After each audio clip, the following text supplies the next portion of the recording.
So that song title was called Now We Are Free. So maybe you can guess what we will be talking about today, which will be about freedom. And have a big smile on my face because I'm so excited to kind of share some of the stories that come from this whole concept and idea of freedom. You know, when we practice, we do the practice, and eventually, you know, the essence of that, there's a sense of wanting freedom from pain, from suffering, but freedom from all things, which I think is a great segue from your non-attachment class. And as we live and work in this world that is more and more populated and feels more and more crowded, and we all kind of strive with summer around the corner, feeling like, oh, we want to go out to the beach, we want to go camping, we want to kind of find that sense of freedom in the outdoors and nature. And it's still possible, but it's more and more difficult. And so how can we cultivate that sense of freedom on a mental, emotional level without feeling like we physically have to go somewhere far away, you know, be in some kind of remote area, off in the woods or up in the mountains? And it brings me to tie it in with martial arts practice, specifically because yesterday I was able to witness our second degree black belt tests for our dojo. It was 2 different locations, but for our dojo we had a male and a female testing, and I was very, very proud of the female. Obviously, women power. She definitely represented very, very well. So if I was to put it out there to you guys, magic wand, you guys are now black belts, and you guys are about to go in for your second degree black belt test. What do you feel the test would be about?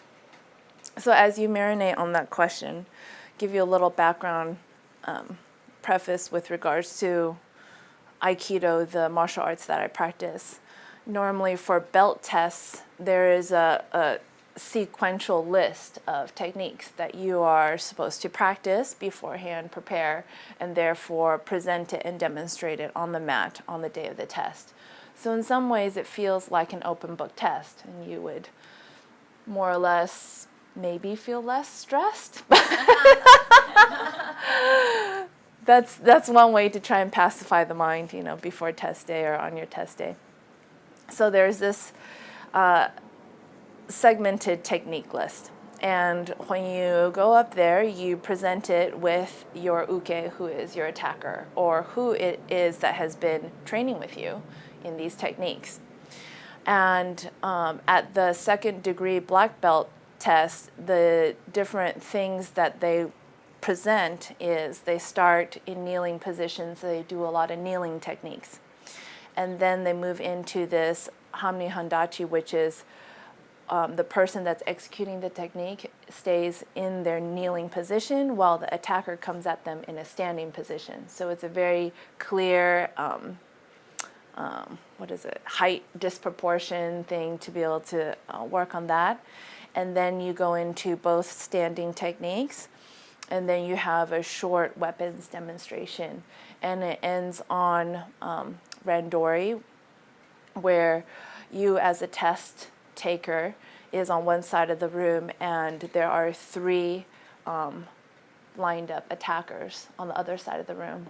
And then when sensei says the word, then the 3 attackers hone in on you and go, you know, so it becomes a little bit crazy. So that's kind of the template of how the test unfolds. And variables that are always likely on a test day when you prepare is that sensei can change out your attacker or your opponent. So if he feels like, oh, you're a little bit too polished, I'm going to go find a bigger guy or a really, strong guy, he will absolutely do that. So the whole concept, just to allow you guys to understand, is not about, we have the idea that we're going to go into testing and we're going to be so polished and smooth, and everything we've been practicing for however many months and however many hours is going to be displayed in this very beautiful format. And there is a piece of that, but there's also the other piece where it's a test and it's meant to stress the system out, to really break down all that you think that you know and really kind of shed away the layers to see what you really do know. And it becomes very apparent when our systems become physically stressed by attacks or by grabs that are a little bit stronger than we anticipated, or we feel stuck in certain techniques and moves that we've practiced so long for, that we can physically revert into this fight or flight stage. We kind of put our shoulders into it, we start to muscle them down instead of trusting in the practice, trusting in the process of everything that we've learned, which is this piece around freedom, because you have to have this cultivated sense of freedom internally, mentally, and emotionally, so that you can move in such a way under pressure with these attacks. So, question back to you guys. If you guys are black belts moving into your second degree black belt test, if you have a notion, what would you feel like the test format would be testing?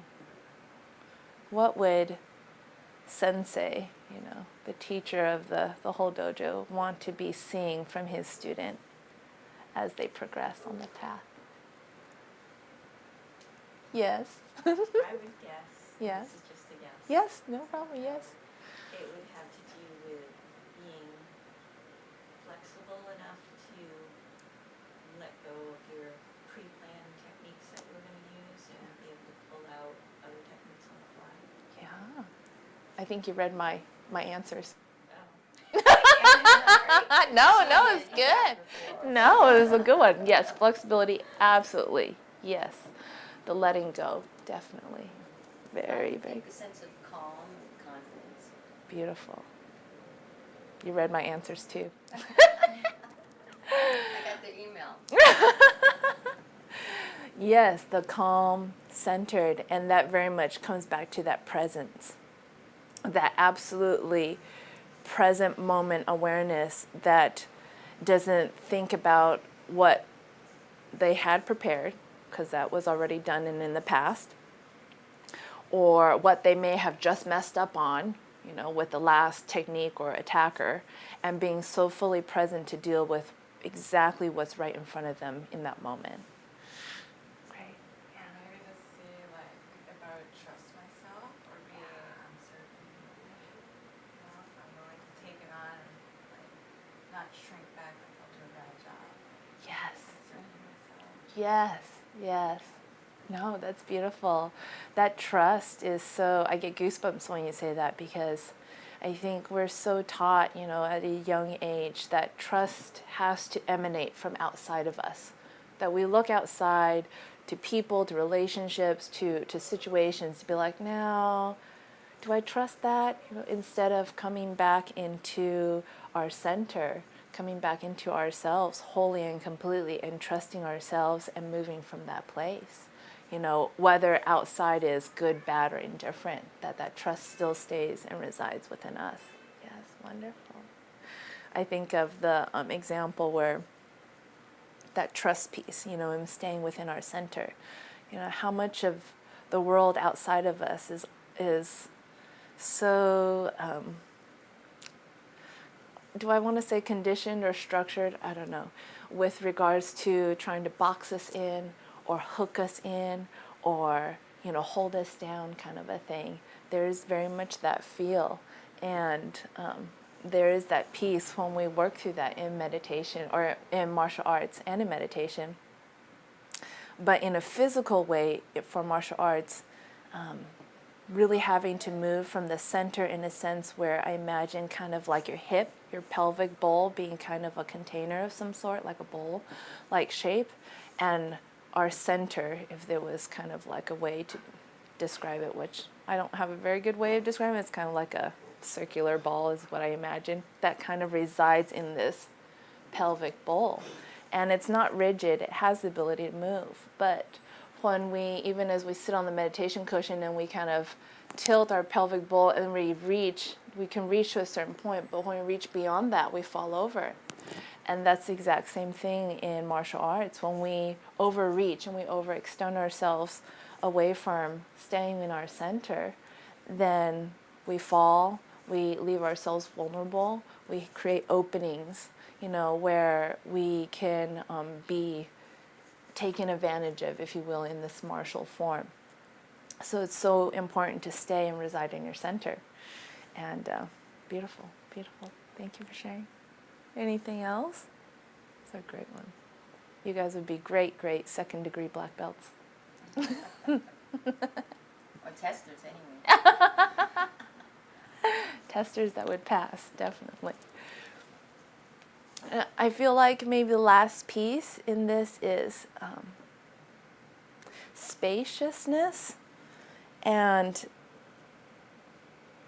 maybe you guys can help me out in describing this sense of spaciousness, because externally we know what it feels like when we get boxed in, when we feel like someone's too close to us, when we're in a really crowded space and it's like, okay, I can't breathe anymore, it's I don't have my space. But internally, can we name that experience around what spaciousness feels like for us inside ourselves?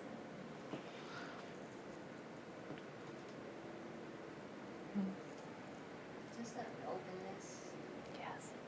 Openness. willingness. Willingness. Say more to the willingness. Willingness just to accept whatever comes. The acceptance piece. Yes. Yes, that's beautiful. Anything else? It's like nothing holding me down, being able to fly, Oh, nothing trap. Yeah. The sense of flying, which I just imagine like a bird with its wings like totally fully expanded. Yeah. You make me laugh when you mention those words of trapped and also being held down. So in the second-degree black belt test, they're demonstrating their techniques. It's doing just fine, and Sensei's clearly like, okay, you guys prepared too much. So now he's trying to trip them up. And so what he does is he gets one attacker to grab one side of the hand and come around with a neck choke. So he's like up here. Then he gets another attacker to grab the other hand and hold it down with two hands. Then he gets another attacker to come out here. He says, just grab wherever you want or can. So of course, where did this guy go? He grabs the foot. And we're like, oh, this could be bad. So just imagine, and maybe, if it's comfortable for you, you want to play with it, feel it in your body and on your body, where if someone's to grab one hand, come around to try and choke you in the throat, another person holding it down with two hands, and then you have this one person grabbing one of your ankle legs. So Sensei then says, okay, try, do something, move them, And the essence that I pick up from that is, okay, how do you find freedom from here? How do you find freedom from this space? When physically you're kind of contorted and locked down in so many ways. And how do I try to explain this? So it really has to come from all the aspects that you guys just named. It starts there. It starts from being centered and trusting ourselves. So instead of coming out like, oh no, freaking out and being, tugged in all these different positions and then going into your head like, oh, this is the end of it, now I give up kind of a thing. This trust that sits us back into the center that has this never give up mentality, because you trust that you have the capacity and capability to move beyond this, so there's no sense of needing to give up or surrender or whatever it is. And you get very still and calm and present of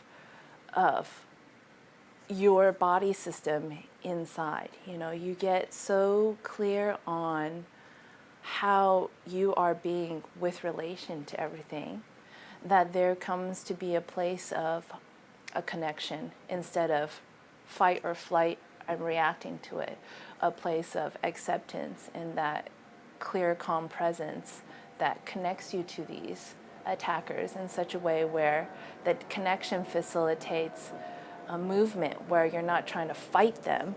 You're like, well, I just want to move you here. And the energetic intent behind it can be felt by the attacker, such that, oh, you just want to move me? Oh, I guess I'm going to just move in that direction, and they fall or get thrown or whatever it is.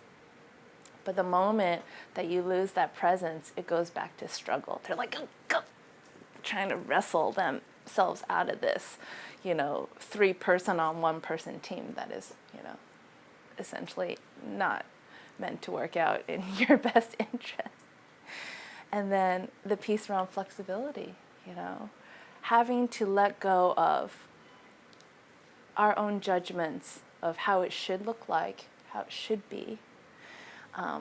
Letting go of, oh, I have to make it look this certain way,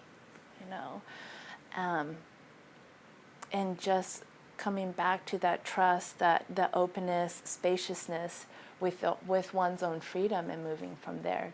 Because at the end of the day, when you do get out, it's not always pretty, but if you do it well, then you've gotten out and then you're free. That's, the piece that we work on so that we hone it and polish it so it gets better, it gets smoother, it gets more refined. So it's not so jerky like action. It becomes smooth, it becomes like an art, and it becomes like a dance sometimes when you get to that, that level, that place.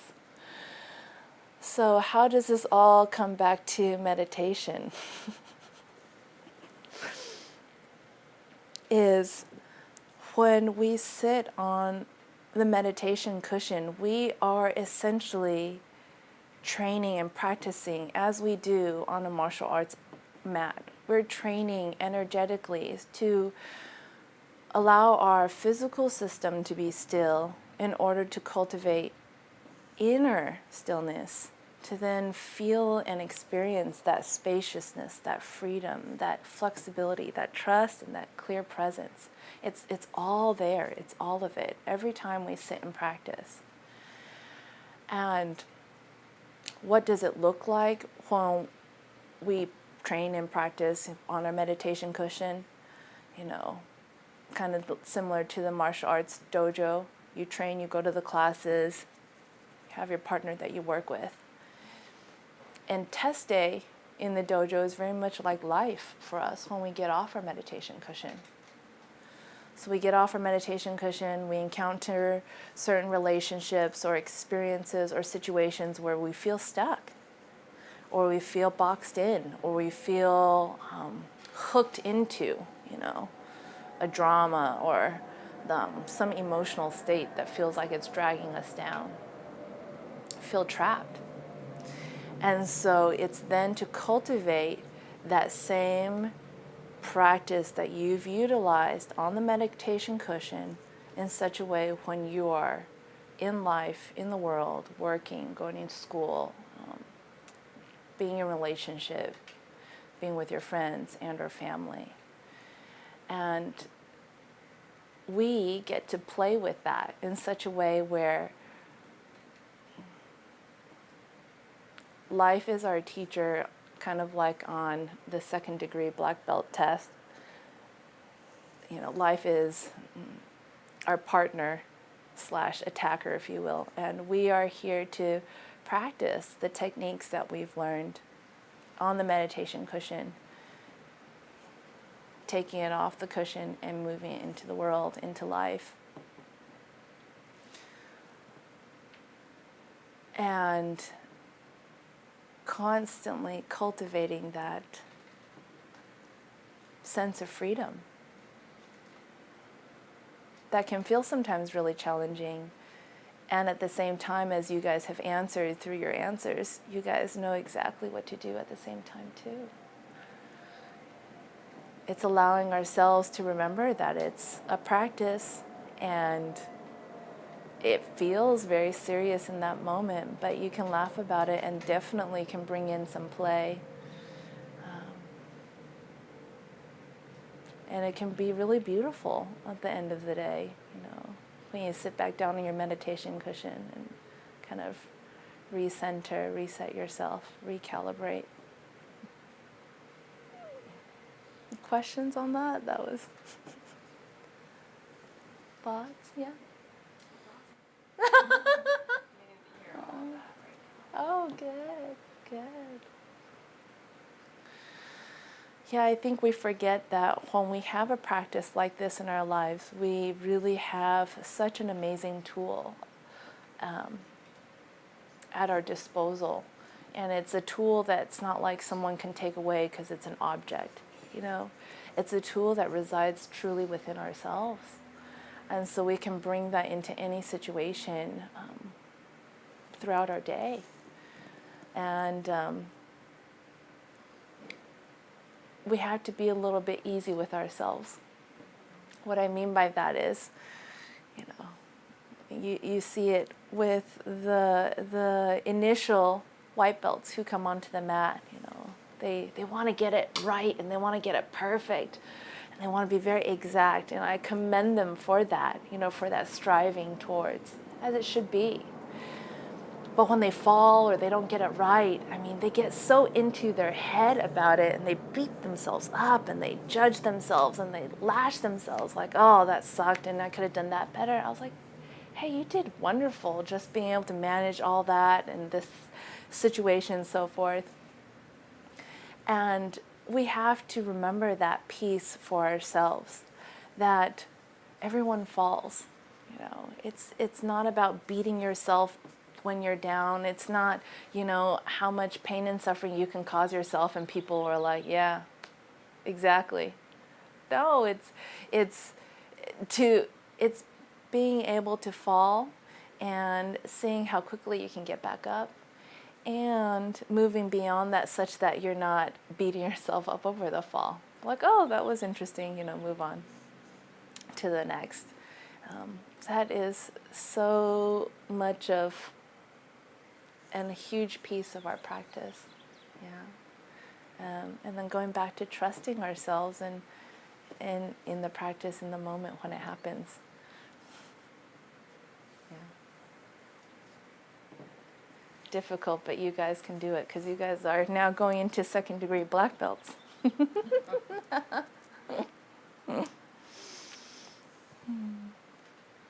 So let's meditate for 3 songs. And for these 3 songs, we'll do a chakra meditation. So for the first song, we'll focus on our power chakra, so a few inches below our belly button. This is where our willpower resides, and a lot of references in martial arts calls this place, this location, our center. Move from your center this year.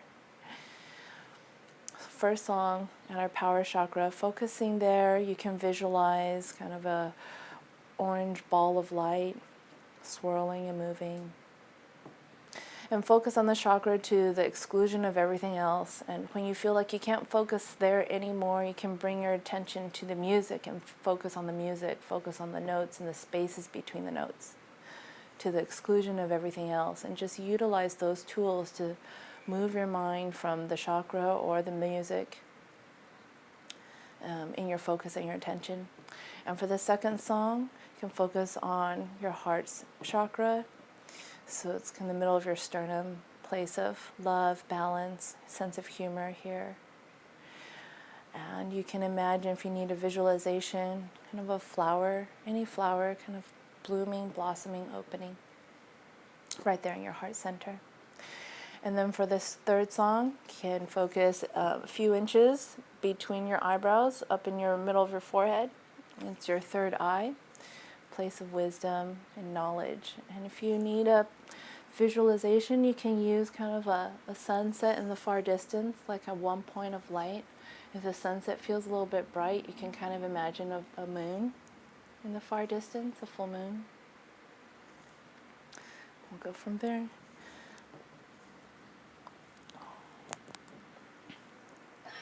I feel like I wanted to add that we forget sometimes that freedom is already here, already within us. It's just having to remind ourselves and get us into that place of remembering. And sometimes it can be as simple as taking a breath, a deep breath to feel like it resets your whole system and your mind state. So you're not in that kind of tense, boxed in, someone's trying to hold you down kind of a feeling. It was really sweet when the girl was testing, and she went up against all the guys. And during the very last part, where she was doing randori, and they were coming at her full force, and they got her bear hugged, pulling on this, and she's working and she's doing her thing, and Sensei had her go like 3 times, and it's just exhausting. I mean, they're just spent, you can see, because every time she sits back down and she's, got to ready herself for the next one, you see that moment of like, oh my gosh, and take a deep breath and write yourself in that warrior's mindset, and go. It's like, okay. And what was really touching and sweet to see was Sensei, had them, pause for a moment, getting ready for the next attack, if you will, and he comes over to her. He's like, stand up. And he comes over there. He just kind of puts his hand on his hips to kind of rotate them left to right. And she kind of just, just to settle her system back down. And you can just see the moment that he did that, and he was helping her shift her space internally back to that flexibility, back to that spaciousness, that present moment, but still trusting, with herself. And then when we get tired or haggard and we feel like we've exhausted ourselves, there's, natural tendency to hunch ourselves over because it's too much energy to even hold ourselves up, right? And she was starting to hunch a little bit. And he put his hand on her chest to kind of just bring her upright, and you just hear her sigh of like, oh, like, all right, okay, this is where I need to be. But she did amazing. I'm so proud of her. Yeah. And it's really moving and touching when you see people move through those tests, when we can witness that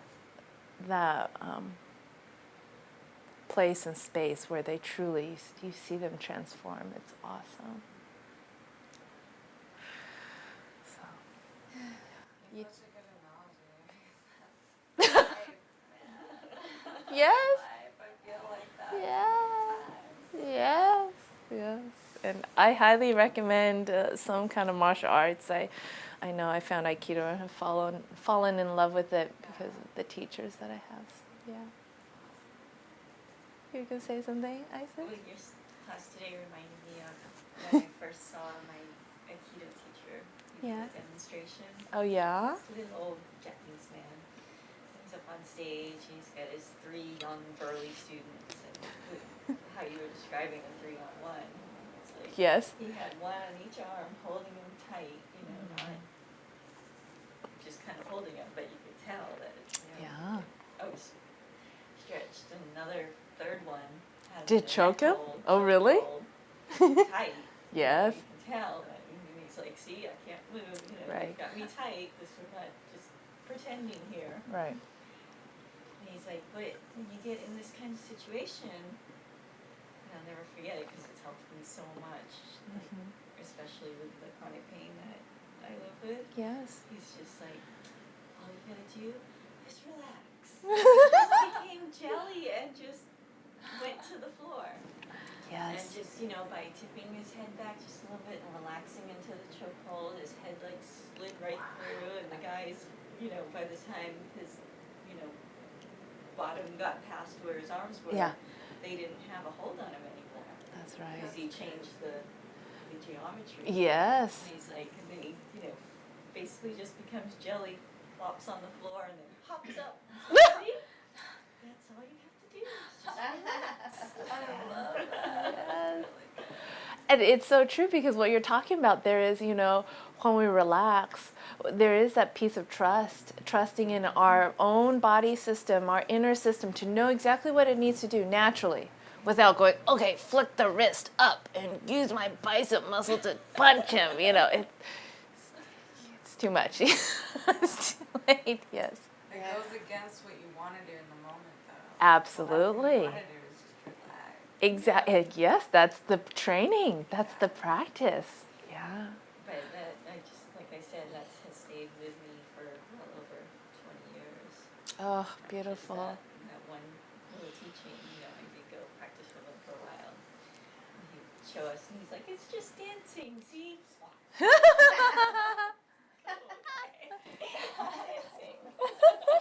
And we get thrown well and right, it hurts.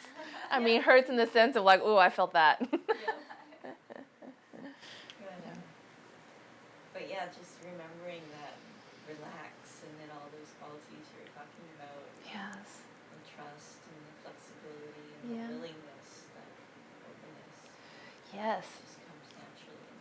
And that's what's so powerful to see is when they have them 3-on-1, and it's like, and Sensei does not stop this until they've gotten the person that's being attacked on the ground. You know, then he's like, stop, okay, we don't want any injuries. I'm like, okay, how that doesn't happen when you're standing up, I don't know. But anyways, they're standing up, but you know, in that physical place, when we use our eyes that connects to our mind, we see these people around us. We struggle. We start to fight and jerk. We want to run away. We want to push, and we want to, you know, do this whole thing. And if we come back to the inner state of being, you know, then there's the ability to move. And that's the thing that's crazy is we start, you know, basic, where if it's just one grab on one wrist, already some people have the activation of like, oh, I'm stuck. Oh. But in reality, if you look at it structurally, you know, no one's holding on to your hips, no one's holding on to your feet. You can move, you know, and we start there to be like, oh, this discovery place of like, I have freedom even when someone's holding me really strongly here, you know. If it's a big guy or a small skinny guy, it doesn't matter. And then you move more and more from that. And so I've always wanted to get into martial arts. yeah. I just never got started. Yeah. I recommend you go into the dojo, see if you can sit and watch a class, you know, with the main teacher, you get a feel for how they are. And then if you feel comfortable, definitely try out a class. Don't feel like you have to, you know, stick to the one that you start with. Yeah. Because I think from a female's perspective, you have to feel comfortable with not only the teacher, but also the members that are there.